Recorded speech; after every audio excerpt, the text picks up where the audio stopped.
하나님의 부르심 그리고 믿음이라는 말씀으로 하나님 말씀 전할 때 하나님이 아브라함을 부르신 것처럼 저와 여러분도 부르신 줄 믿습니다. 그 부르심에는 하나님께서 믿음의 결단을 촉구하시는데 그 촉구됨이 우리에게 때로는 부담이 되고 어려움이 될 수 있겠지만 오늘 아브라함이 고백한 이 믿음의 이 결단은 부담이 아니라 확신이었습니다. 확신이었고 분명한 하나님의 은혜에 대한 반응이었습니다. 여러분 그 은혜를 함께 누리는 시간 되기를 주님의 이름으로 축복합니다. 1절 말씀에 보면 그 일 후에 하나님이 시험하시려고, 이 시험하시려고 하는 이 단어가 나사라고 하는 히브리어를 사용하는데 이것은 증명하다라는 뜻도 있어요. 증명하다. 하나님이 아브라함이 야 너 이렇게 하나 못하나 한번 내가 시험해봐야지가 아니라 아브라함을 증명하기 위함이었다라는 거죠. 증명. 아브라함은 내 사랑하는 내 자녀다. 내 백성이다. 증명하시기 위해서 하나님이 아브라함을 부르십니다. 아브라함아 라고 했을 때 아브라함이 응답하죠. 내가 여기 있습니다. 하나님 제가 여기 있습니다. 아브라함이 응답합니다. 2절 말씀에 보면은 여호와께서 아브라함에게 이렇게 말씀하세요. 내 아들, 내 사랑하는 독자 이삭을 데리고 가서, 수식어가 막 붙죠. 내 아들 이삭을 데리고, 이렇게 해도 되는데 내 아들이라고 하면서 다시 내 사랑하는 독자, 사랑하는 독자, 유일한 자녀 이삭을 데리고 가서 내가 내게 일러준 한 산, 거기서 그를 번제로 드리라. 번제로 드리라. 여러분 번제라고 하는 것은 대단히 잔인한 제사예요. 피를 이제 목을 따서 피를 다 쏟고 가죽을 갈라서 각을 떠서 다 불태우는 건데 하나님이 지금 아브라함에게 내 아들, 내 사랑하는 독자, 내 자녀 그 이삭을 데리고 가서 내가 내게 일러준 한 산 거기서 번제로 드리라고. 번제로 드리라고. 지금 아브라함에게 하나님 말씀하세요.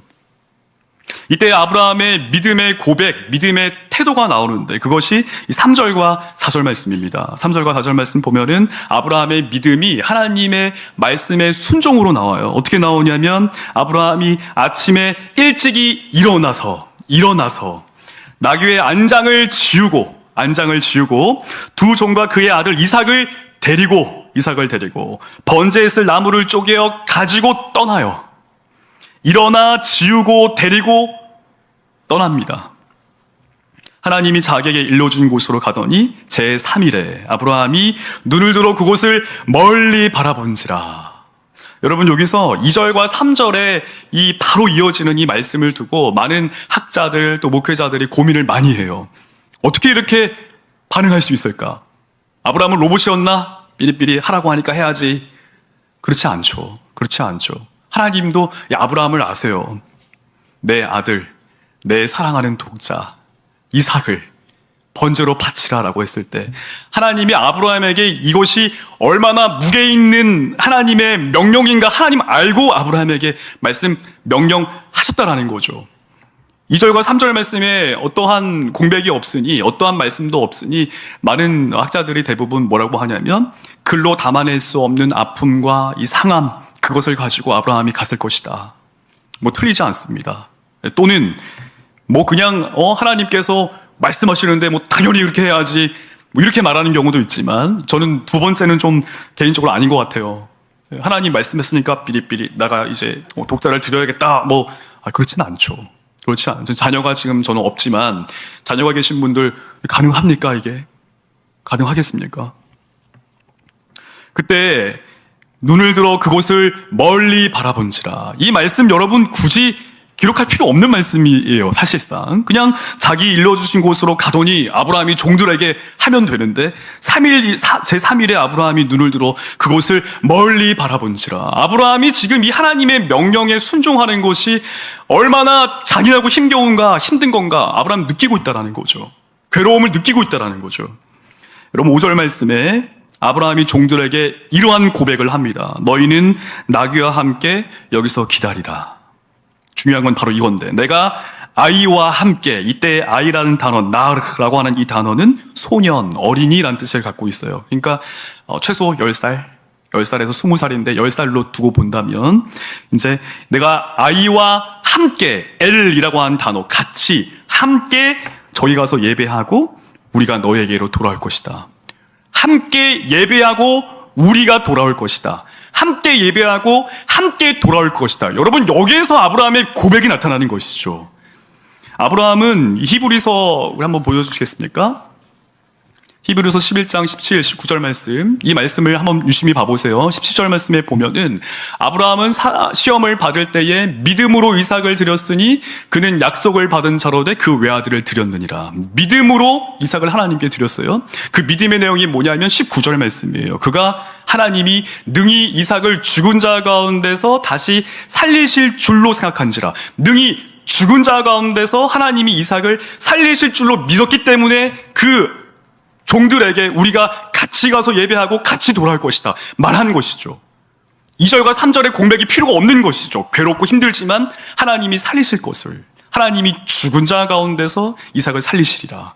아브라함의 그런 확신이 있었던 거죠. 믿음이 있었던 것입니다. 하나님을 향한, 하나님의 명령과 하나님의 말씀을 향한 신뢰와 의지가 완전히 차있던 거예요. 그 이유가 18절 말씀, 히브리서 11장 18절 말씀, 그에게 이미 말씀하시기를 내 자손이라 칭할 자는 이삭으로 말미암음이라. 그에게 이미 말씀하시기를 내 자손이라 칭할 자는 이삭으로 말미암음이라. 창세기 21장 12절 말씀에는 이렇게 기록하고 있어요. 이삭에게서 나는 자라야 내 씨라 부를 것이다. 이삭에게서 나는 자라야 내 씨라 부를 것이다. 여러분, 이 고백이 아브라함으로 하여금 하나님께서 부르셔서 믿음의 결단을 촉구하셨을 때, 그때 아브라함이 하나님께 순종할 수 있었던 내용입니다. 하나님께서 아브라함아, 내가 여기 있습니다 라고 했을 때 아브라함의 가장 소중한 거, 아브라함의 생명보다 가장 소중한 거, 아브라함의 심장을 갈라서 꺼내 드릴 수 있을 만큼의 가장 소중한 내 독자, 내 아들, 내 사랑하는 독자 그 이삭을 번제로 하나님께 충성의 맹세로 바치라고 했을 때, 이것이 가능한 것은 하나님이 너로, 사라와 너에게로 말미암는 자라야 이삭으로 말미암아야 하리라라고 하는 그 말씀을 아브라함이 기억하고 있었던 거예요.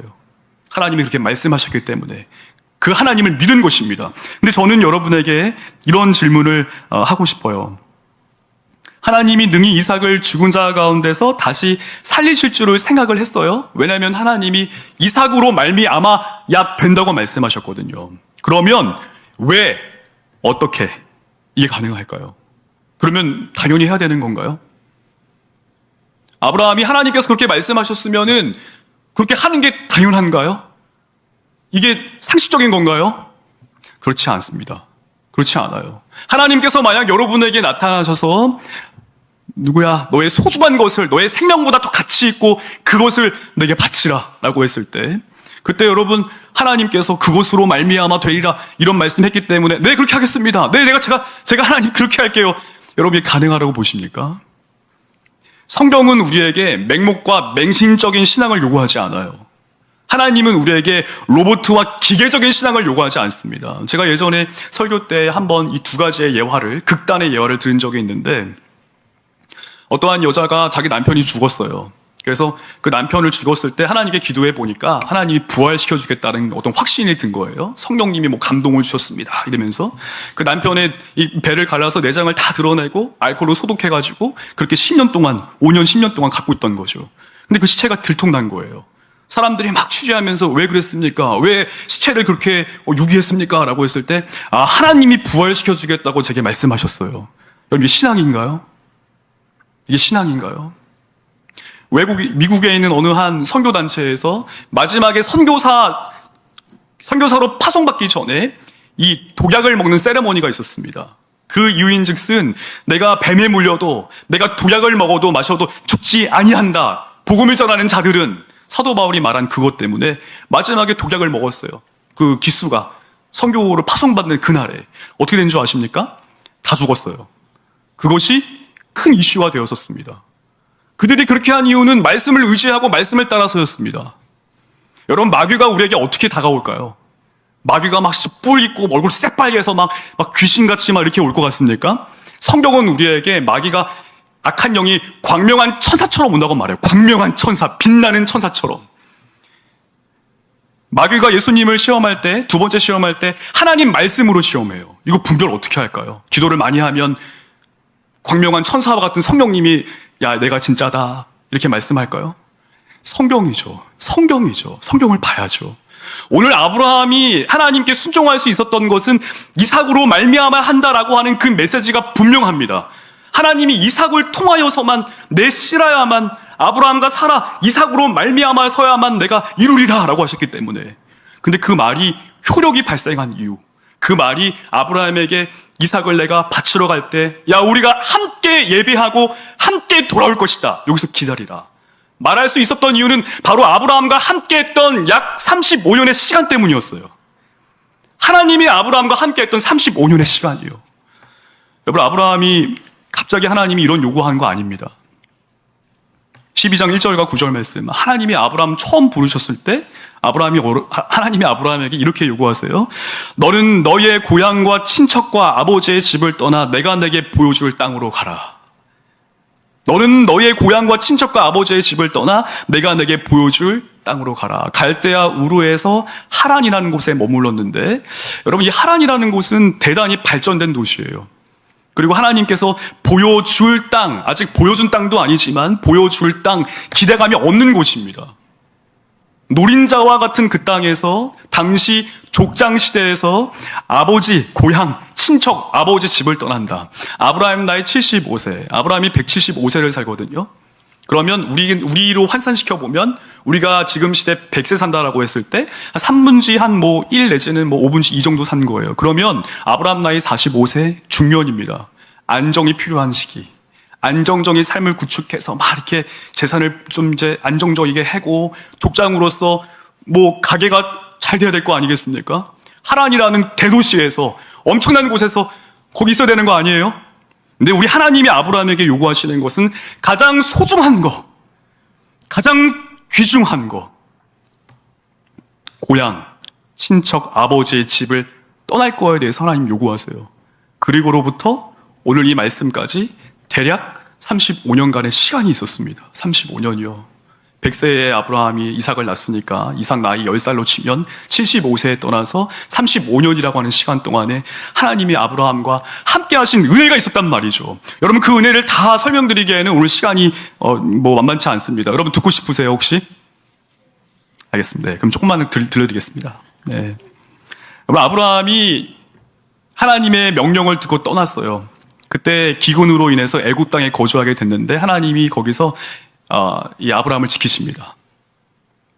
그때 당시에는 왕이 곧 가장 강력한 권력을 갖고 있었기 때문에 예쁜 여인이 있다? 그 남편 죽이고 그 여인을 자기 아내로 삼은 게 이게 이상하지 않아요, 절대. 그래서 아브라함이 사레에게 내 누이라 하라. 얼마나 아름다웠는지 내 누이라 하라. 네, 저는 제 아내에게 그렇게 말한 적은 없습니다만, 네, 아브라함이 그렇게 말을 했다는 거죠. 넌 내 누이라고 해라. 근데 여러분, 아브라함이 어떤 사람인 줄 아십니까? 그 다음에 나와 있는 그걸 봤을 때 아브라함은 그렇게 쫄보가 아니었어요, 여러분. 아브라함 쫄보 아닙니다. 318명 집에서 길리운 자를 데리고 있었어요. 머리가 있었다라는 거죠. 군대가 있었다라는 거예요. 왕들과의 전쟁에서 일개 족장이 그곳에서 물론 하나님이 함께 하셨지만 롯을 구출해낸단 말이에요, 아브라함이 그렇게 공격력도 있고 남자다운 면모가 있었는데 애굽한테는 안 되는 거였어요. 애굽한테는. 아브라함이 비겁하게 그렇게 했을 때 하나님이 아브라함을 지켜주세요. 하나님이 아브라함을 지켜주세요. 아브라함 그 경험이 있는 거예요. 내가 살기 위해서 당신은 내 누이라고 하시오. 근데 하나님이 지켜주세요. 애굽 그 땅에서 종들도 많이 받고 재산도 많이 받고 그리고 나옵니다. 이 롯과의 결별을 할 때도 아브라함이 먼저 너가 원하는 땅을 가라 롯에게 제안해요. 롯이 딱 땅을 봤어요. 땅을 보니까 이 땅이 너무 좋아 보이는 거죠. 마치 여호와 하나님이 심판하기 전과 같으므로 이 소돔과 고모라를 향해서 에덴 동산과 같고 애굽 땅과 같더라. 그래 롯아, 너 굴로 가. 아브라함이 선택한 곳은 반대였습니다. 척박한 곳. 근데 하나님께서 그 아브라함으로 하여금 함께 하셨을 뿐만 아니라 롯을 구출할 뿐만 아니라 멜기세덱을 통해 하나님의 축복을 받게 돼요. 이 기억을 잘 하셔야 돼요. 하나님께서 아브라함에게 명령하셨을 때, 아브라함이 순종했을 때 이 35년 동안 무엇이 있었는가? 하나님이 아브라함을 지키셨다. 하나님이 아브라함과 함께 하셔서 승리하게 하셨다. 왕들과의 전쟁에서 일반 족장 한 명이 그 전쟁에 승리하게 하셨다. 그리고 하나님께서 아브라함과 언약을 세우세요. 언약. 하나님이 아브라함의 몸에 새기세요. 할례를 하게 하세요. 할례. 여러분, 할례는 남성 성기 포피 일부를 드러내 보이는 것입니다. 하나님이 그의 육체에 할례, 남성 성기 포피 일부를 드러내 보이심으로써 나는 너의 하나님, 넌 내 백성이 될 것이다. 각인시키는 거예요, 하나님께서. 그리고 하나님께서 소돔과 이 고모라에 대해 심판하시고, 그리고 롯을 구원하시고, 구원하시는 하나님. 아브라함이 간구했을 때 롯을 구원하시는 하나님. 그리고 그랄에 거류하게 되는데 그때에 아비멜렉에게 또다시 사라를 누이라고 말을 해요. 이때는 이름이 바뀐 상태로 나오기 때문에 아브라함 나이 상당히 많았고 사라도 상당히 나이가 많았습니다. 네, 오늘도 저희 목회자들 모여서 이거를 얘기했어요. 아니, 그랄 왕 아비멜렉은 할머니를 좋아한 건가? 아니, 어떻게 나이가 이렇게 많은데 어떻게 사라를 어떻게 아내로 이렇게 삼으려고 또 아브라함이 자기 누이라고 이렇게 말을 할까? 그 얘기를 막 나누다가 결론이 안 끝났습니다. 예. 그래서 여러분 한번 고민해 보세요. 이게 뭘까? 중요한 건 하나님이 아브라함을 지키신다. 그 35년 동안 하나님이 아브라함과 함께 하신다. 승리하게 하시고 하나님께서 아브라함과 함께한 자를 구원하시는 그 하나님. 하나님의 아브라함과 언약하신다. 언약. 내가 너의 하나님, 넌 내 백성이 될 거야. 내가 너의 몸에 그거 새길 거다. 근데 요 가운데에 이 중심에 뭐가 있는 줄 아세요, 여러분? 하갈과 이스마엘이 있어요. 하갈과 이스마엘. 비참함이 있는 거예요. 하나님이 내가 너로 큰 민족이 되게 할 거야. 너의 씨로 말미암아 큰 민족이 되게 할 거야. 하나님 알려주시거든요. 근데 이때 선택한 방법이 다른 여인과 심지어 이방 여인, 애굽 여인, 하갈과 이스마엘이에요. 하나님이 그것 가운데서도조차 아브라함과 함께 하셨고 아브라함 지키셨고 아브라함 승리케 하셨고 그리고 오늘 본문 말씀에서 다시 한번 하나님이 물으시는 것입니다. 사랑하는 성도 여러분, 오늘 저와 여러분에게도 하나님께서 반드시 물으실 거예요. 우리의 가장 소중한 거, 우리가 가장 아끼는 거, 내가 가장 존귀히 여기는 그것, 하나님이 그거에 대해서 물으실 것입니다. 우리를 부르실 거예요. 야, 누구야? 야, 누구야? 제가 여기 있습니다, 하나님 이라고 했을 때 내 사랑하는 독자 이삭을 내게 번제로 바치라. 내 본토 친척 아비 집을 떠나라. 내가 가장 소중히 여기는 거 내게 바치라. 내게 드리라. 하나님이 이렇게 말씀하실 텐데 여러분 그때에 하나님 저 진짜 그럴 수 없어요. 제가 왜 그래야 되죠? 이런 반응이 아니라 아브라함이 했던 이 반응처럼 네, 하나님, 네, 하겠습니다. 내 생명보다도 소중한 독자 이삭을 내 하나님께 번제로 드리겠습니다. 하나님 말씀처럼. 왜냐하면 하나님 나와 함께 하시면서 내게 보이신 그 하나님 내가 너무나 신뢰하니까. 하나님이 이삭으로 말미암아야 했다고 말씀하신 그 말씀 때문에 하나님이 이삭을 죽이실지언정 죽은 자 가운데서 다시 살리실 줄을 내가 믿으니까. 여러분 이 고백이 저와 여러분 가운데도 일어나기를 축복합니다. 하나님의 부르심에는 후회하심이 없네. 맞아요. 찬양 속에 그렇죠. 그러나 오늘 본문 말씀 속에 하나님의 부르심에는 믿음의 결단의 촉구가 있습니다. 믿음의 결단의 촉구. 아브라함에게 처음 부르셨을 때도 믿음의 결단의 촉구가 있었고 세월이 흘러서 35년 이후에 대략적으로 그때에도 하나님이 아브라함을 부르셨을 때 믿음의 결단의 촉구가 일어나는 거예요. 하나님 저 못하겠는데요? 할 수 없는데요? 여러분 이러한 반응이 아닙니다. 이러한 반응은 자연스러운 반응이 아니에요. 여러분 이때 우리가 기억해야 할 것은 하나님이 내게 어떻게 하셨는가? 내 인생에 하나님이 어떻게 하셨는가? 나를 부르신 하나님이 내 삶 가운데 어떻게 하셨는가? 기억하셔야 돼요.